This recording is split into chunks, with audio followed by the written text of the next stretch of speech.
I guess our like daily tasks as Darts Sky are more centred around production than they are DJing.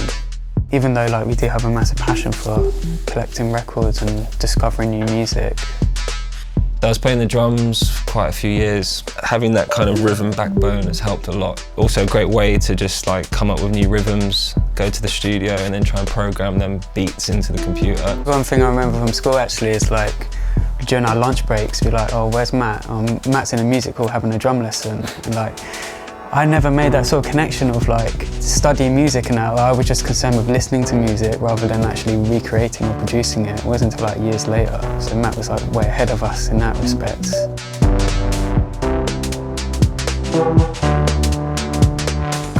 I suppose our sound kind of evolved as we kind of grew.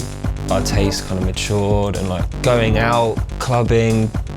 I don't think we would have created the music we've created if we hadn't been born in London. If you look at like New York and that sound, or Japan, cities around the world, they all have their sounds. We have a radio show on NTS, which we love digging for music for. Having that release where you can leave the studio and play something that you've been working on, or tracks that you've kind of been digging, share them with people. That's the best part of music, being able to share it. I guess nothing excites me quite as much as music. Just infatuated by it. Like, I do like, I love other things like film, but I'm not really that concerned about like say, oh, who directed that film and what's the previous work from that director, whereas I am like, say like, oh, who mastered that album and who produced that. We got to a point after the second album where we were kind of spent for ideas and we wanted to try a fresh approach just to make it interesting for us. Tom was taking these photos, which was looking really cool.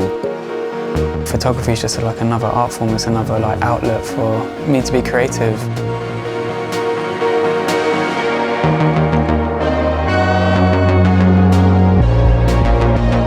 We actually looked at pictures during the writing process. And then I guess it was all about trying to like soundtrack that picture. The initial concept was kind of like take the photo very literally, so pick out an element, whether it's like a jagged edge in a fence, and if it's been repeated, that could be transferred to an LFO on a synthesizer. Really going literal, but that idea kind of faded away and it kind of became more about the tone or the feeling that was kind of coming off the photo and how that shaped the sound.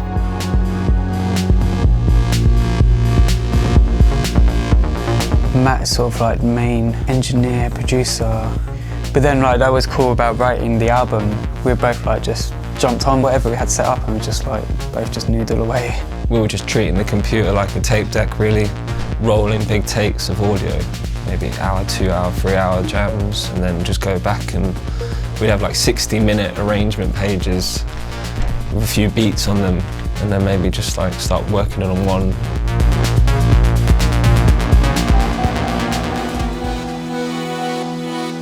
Some days we might do like sound design days and like try and like record a load of LFOs, and something which I want to do more of is just build up our own library of sounds that you can call upon and then just whack them into a production, and you know you've built them from scratch and they're your sounds.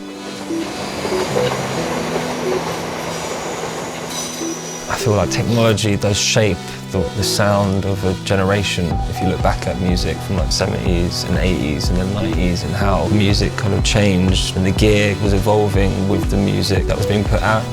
It's exciting with all this equipment to see how far you can push it. We've got two SP16s which are running the drums for every track that we perform. We're using 4 individual outs on each SP16, and that's just essentially the kick drum, snare, hats, maybe a bit of percussion, and then like a musical element coming out the 4th one. And they're all routed into the desk. So one track I might be controlling the drums, bringing them in, and then for the next track, Matt will be bringing in the drums, like mixing them via the EQs. Also, you can use the built-in effects to add extra layers like flanges and distortions, big crushers. I've also, for a couple of tracks, using the SP16 to control via MIDI the AS1. Just we've got like a top line sequence, and then I might add a couple of like notes, just jamming along. Yeah, it's really well laid out and user-friendly. Once you start getting in to know the shift functions, you know, you can just, everything becomes second nature. Like just being able to jump through different sections, oscillator 1, oscillator 2, using the shift category, you can quickly just get to what section you're looking for. And when you start using the on-screen editor that comes with it, you get your head around it. What's great about the SP is the slice function on there. It's really easy to use, especially if you come from an Ableton background, and then rearrange the groove basically live.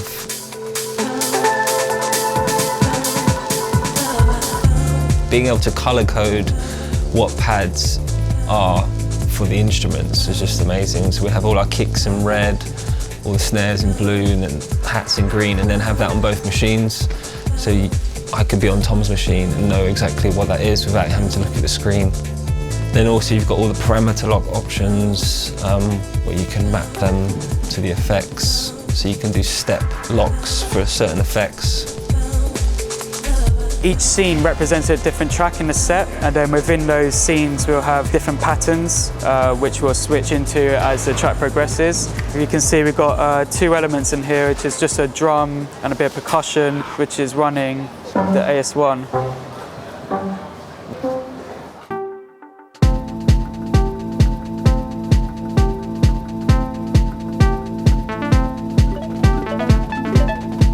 We came from the MPC background and we were just having issues, things not loading up, compact flashes crashing and clock going out of time. And then like this changed everything. Like we could relax a little bit more. Soundcheck became a lot more stress-free. We've been refining the show each time we play and like really taking note of what's working, what's not, and how the crowd is responding to certain tracks, and then going back and tweaking it. Just having everything at your fingertips lets you reapproach tracks in ways that might sound completely different to the original, which makes it exciting for us every time we're playing. And it's just so much fun to be able to make music and then present that to people and then them be able to enjoy it, and that transfer that energy